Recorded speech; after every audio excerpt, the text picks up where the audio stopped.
Hello guys and welcome to my new video, and today we're talking about Restoration Shaman in Midnight Alpha. This is going to be my first little overview of the healer in terms of what's new, what's changing, the good, the bad. And again, I'm not going to try and be a big doomer in terms of Resto Shaman changes. It's very early in Alpha and there's still a lot of things that can change, but initially I can tell you right now, Resto Shaman is one of the most pruned healers when it's coming into Midnight. The whole concept of Midnight is that classes are becoming easier, there's less buffs to track, there's less things to do, and Resto Shaman is a prime example of this. And first of all, let's have a little overview of what is gone. So let's start off with the class tree and the buttons that are gone. Most notably, you look at things like Stone Bulwark Totem, which is one of your defensives. It's gone. It's not specific to Resto Shaman. There's a lot of other healers and specs that had defensive pruning happening to them. Now, your Earth Elemental now lasts 30 seconds, used to be 1 minute, and has a 3-minute cooldown, so you can have it more often, but for a shorter duration, which again, some people will probably like, some people will be like, eh.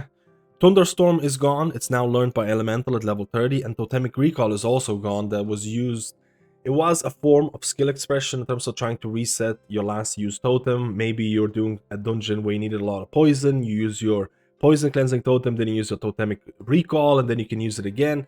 That's gone. Now, in terms of the spec tree, there's a lot of auras and abilities that are also disappearing. Most notably, Cloudburst Totem is no longer here. Some people are going to absolutely hate the fact that they don't have Cloudburst Totem, and a lot of people are probably going to be happy about it. It split the community.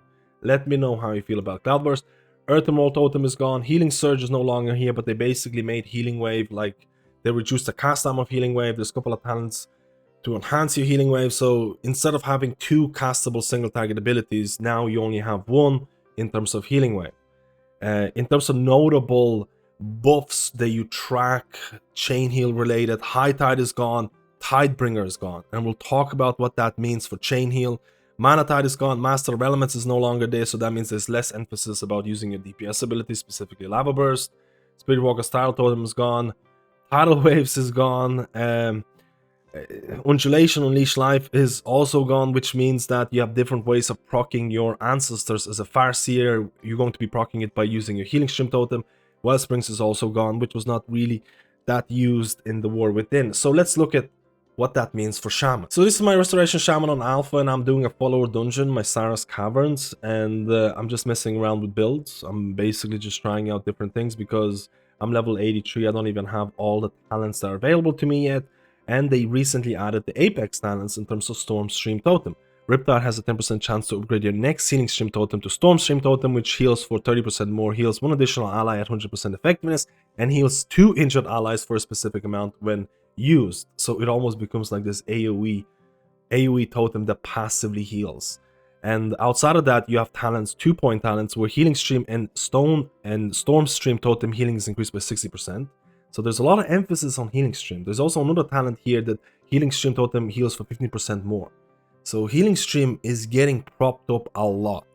And then you have another talent here where Storm Stream Totem is usable for free and ignore its cooldown when available. So this is quite important because if I proc my Storm Stream, you can see I have 2 Healing Stream Totems right now. If I proc it, I'm gonna get Storm Stream on top of it. If I don't have this talent right here, instead of getting it on top of it, I'm going to replace one of the Healing Streams. So I procced my Storm Stream Totem right now. You can see that I have 3 stacks. I have 1 Storm Stream Totem and I have 2 Healing Stream Totems. And this totem interacts with your hero builds in a different way. For example, I'm playing Totemic right now. It's going to interact with my Lively Totems. When you summon Healing Tide Totem, Healing Stream Totem, or Spirit Link Totem, you cast a free instant Chain Heal at 100% effectiveness. If I press my Storm Stream right now, there's going to be a Chain Heal, and the Storm Stream is also going to heal for a lot. And I still have 2 stacks of Healing Stream. Now, if I was Farseer, for Farseer, in order to proc your ancestors, you have to press Healing Stream Totem. So now I swapped over to Farseer, and I proc Storm Stream Totem right here. And you can see I have the 3 stacks like I mentioned before. But as you'll notice before, I mentioned the fact that casting Healing Stream Totem calls an ancestor to your side for 16 seconds.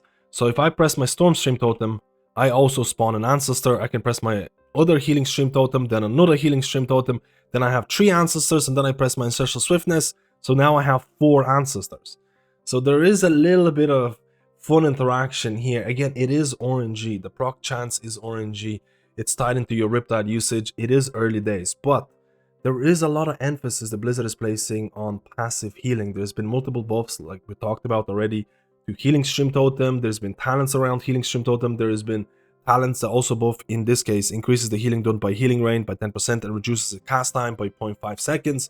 This talent increases the healing rain, or increases the healing of your surging totem if you're totemic. And then you also have to look at your healing rain. Healing rain now lasts 18 seconds. So there is more of a reason to press healing rain as Farseer. It lasts for way more. There's talents to increase its effectiveness. And considering the fact that a lot of your other abilities are kind of gone, you're looking at the passive healing that you're getting from pressing Healing Rain, pressing Healing Stream Totem, pressing Riptide, and then getting procs for your Storm Stream Totem, and then getting more passive heal from that. And then your fillers are looking at things like Healing Wave. And again, they did remove Healing Surge, and I talked about the fact that they're trying to basically merge or change Healing Wave to something that what Healing Surge used to be. And I don't know how to feel about this. At the end of the day, in Season 3, in the War Within, if you played Resto Shaman, you're pressing Healing Surge in Mythic Plus content, you're pressing Healing Wave in Raid content because you're playing Whispering Waves, so they're trying to reduce that. Again, let me know how you feel about this. And then you obviously have Chain Heal. Now, Chain Heal is another talking point. Chain Heal lost a lot of its modifiers, a lot of its talents that made it good. Things like Tidebringer. Tidebringer increased, first of all, it reduced your cast time, and then it also increased the bounce range. Right now, Chain Heal has 20-yard range in terms of the bounces, and if you have a hunter somewhere in Africa and you're pressing Chain Heal on them, you have to think twice about this now, because you don't have Tidebringer. Tidebringer made Chain Heal like you never thought about range, because the bounce range was always so big, it didn't really matter at all. So Blizzard is trying to bring back Chain Heal to what it used to be, by removing things like Tidebringer. You also don't have High Tide. So the big thing that you have to discuss here, that I think Blizzard is going to iterate upon every single alpha, is the balancing of Chain Heal, because the balancing of Chain Heal has proven to be very difficult over the expansions. It's either so OP that you want to spam it all the time, or it's either something that you don't want to press all that often. So we'll have to see where Blizzard is going to land here. I'm just going to do some of the dungeon here. I'm going to keep Earth Shield on the tank and myself, and I'm gonna do some damage. You know what, I'm gonna cast Healing Rain here. Again, depending if you have some of the talents to enhance it, it lasts a lot longer. I'll use my Healing Stream Totem to make sure that it's not capped. Again, this is follow a dungeon, there's nothing really happening right now, but there is a lot of passive healing, and it's not really something new. If you play Totemic Resto Shaman in Season 2, you're fully aware of how much passive healing Resto Shaman can have.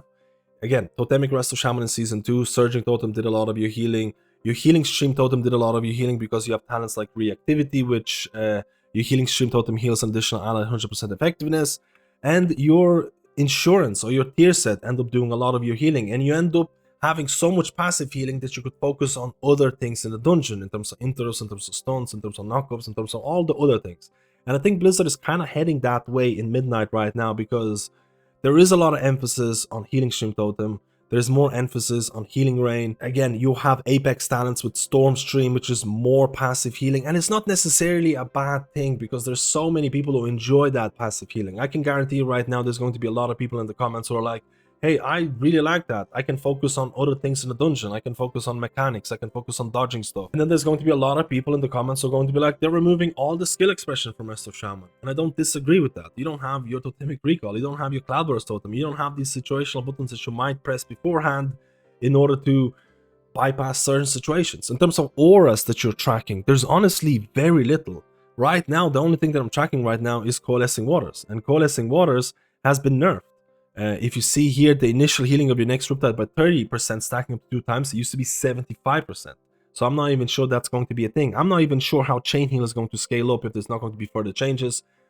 Auras, there's very little auras to micromanage right now. It's very, very basic. Your basic rotation, your bread and butter is extremely, how do I say, it doesn't change all that much because you don't have any auras to track, or very little auras to track. I swapped to Totemic, and we're just gonna do some pulses Totemic.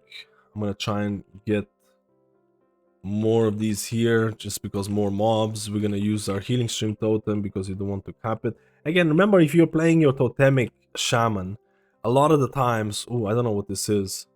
Okay, so this is just the frontal. If you played your Totemic Resto Shaman, you might not cast or hard cast Chain Heal all that much. You just let your totems do the hack or casting because of lively totems. Oh, there's AoE damage. We're gonna use our ascendants.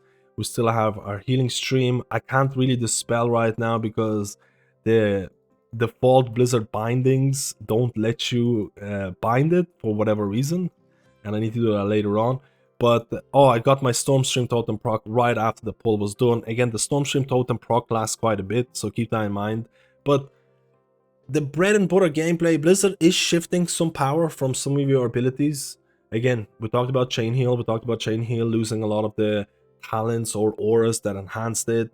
We talked about the fact that Healing Stream Totem is getting a lot of buffs, especially from the Apex talents and things like that. And there is some of that shifting, but your bread and butter abilities that you cast might not change all that much. What's changing is your situational abilities. You don't have situational abilities to press anymore. I really want to know how you feel about this more passive gameplay. I think passive gameplay for Totemic existed for quite a long time, and people really enjoyed it because the amount of players that were playing Resto Shaman was always high, even when it wasn't all that meta. People always gravitate towards easier healers. But how do you feel about the removal of Cloudburst Totem? How do you feel about the removal of things like APT Totem, Ancestral Protection Totem, which I thought was really fun, or gave like class utility or spec utility? APT Totem during Mythic Progression raiding felt really nice because you would save a battle res, and if you saved the battle res, it felt really cool and things like that. How do you feel about the removal of a bunch of auras? I personally think they should bring back some of the auras. I think they should rework tidal waves to feel like it's bigger part of your toolkit. Maybe not exactly in the way that it is right now, because in Season 3, if you're playing Farseer, tidal waves mean, like, you shouldn't even track tidal waves because you just have so many tidal wave stacks. You have so many ways of generating tidal waves because you have Riptides out of the wazoo, so it doesn't even mean anything. Right now, at least my summary of Resto Shaman, it feels like there is too much pruning, in my honest opinion. I would like them to add something a little bit to make the base rotation more interesting, but at the same time, there is a lot of time left. I know there's a lot of people dooming about Resto Shaman, but there is a lot of time left. I think there is time to add abilities. I don't hate the passive healing. I actually don't hate the passive healing. I enjoyed especially Totemic Resto Shaman in Season 2. I played Totemic Resto Shaman in Season 2. I liked that I was a melee healer. People were staying in my Surging Totem and my healing stream was doing a lot of healing. My tier set was doing a lot of healing, and I was able to focus on other things. I did not hate that. I thought that was good because the game, the War Within, is very difficult. There's a lot of things happening. There's a lot of things happening in dungeons. There's a lot of things happening in raids. There's a lot of, interrupts, knockups, all those things you need to keep track of. So I didn't mind playing a healer that had more passive healing. And again, I'm talking about like specifically here more about Mythic Plus, but I like the healer that I was able to focus on other things. And we did talk about the cooldown usage. Again, we talked about the fact that I only have Ascendance and Spirit Link Totem right now because you have to choose between Ascendance or Healing Tide Totem. You can't have both, but that is also nothing really new because a lot of other healers also are going through the same kind of cooldown pruning or somewhat similar cooldown pruning. Let's go to our first boss. I do have Bloodlust. Let's go. Surging Totem, Healing Stream Totem, get some of that chain heals from my lively totems. Let's do some damage. Actually, maybe not do damage. I want to see the boss a bit more. I'm gonna press some Riptide, spread some Riptide. I got Stormstream Totem. Let's go. Now, my Stormstream Totem is probably doing numbers right now. I would love the damage. Again, I got another one. Let's go. Dude, how many totems do I have? I've legit... All of my healing right now is being done with my Healing Stream Totem, Surging Totem, and that's it. All of my healing right now. I have so many totems. Again, for a lot of people or some people, this might be very appealing. Having this much passive healing could be, you can go and watch Netflix on the second screen and just enjoy your time. We're gonna use a Surging Totem. We're gonna spread our Riptides. We got another Storm Stream. We're getting procs. We're getting a lot of procs here. We're gonna use another Healing Stream Totem. Healing Wave, just for the heck of it. I don't have to press Chain Heal at all. Chain Heal is such a long cast anyways. Look how long it is. Let's kill the boss. We got some procs and get ourselves some nice loot. Again, this kind of playstyle is going to appeal to some people. Some people are going to be really annoyed about the fact that Cloudburst is no longer here. So my summary of Restoration Shaman, again, remember, this is very early alpha. I think Shaman right now feels a bit bland. I think Shaman wasn't all that difficult to begin with, and I think they went too far with the pruning. A lot of people ask me about which is the easiest healer. Right now in Midnight Alpha, Resto Shaman is probably the easiest healer with a bunch of passive healing for which you have little control over. And the difference between an amazing Resto Shaman and an average Resto Shaman, well, that gap is closing. Whether that's a good or a bad thing, you tell me.